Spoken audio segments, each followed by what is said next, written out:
What's up, everybody? This is part 6 to the basic U.S. Army kit. Today I'm going over the M1 helmet. This helmet was adopted in 1941 and was the standard issue helmet to U.S. Army soldiers during World War II. Here in front of me I have two examples. Here on the left you can see an example of the early helmets. They were a front seam, which means this here outer trim around the helmet meets in the front and creates a seam in the front. So it's a front seam fixed bail, and these were made from the beginning of production in 1941 until approximately mid to late 1943. They switched over to still a front seam, but swivel bail,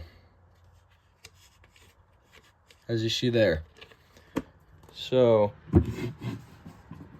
in the early stages of production, they had the front seam fixed bail until 1943.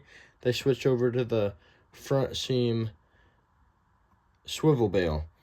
And in late 1944, they switched the seam from being in front of the helmet to the rear of the helmet, which is called a rear seam, and the seam would be somewhere back here.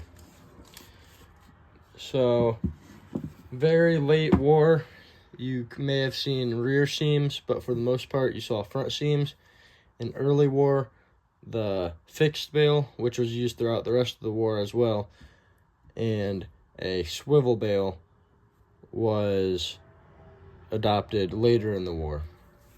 So that is the basic M1 helmet, which was used throughout the entirety of World War II and then so on, post-war obviously. And yeah, that is the headwear or the helmet that was used by soldiers during World War II.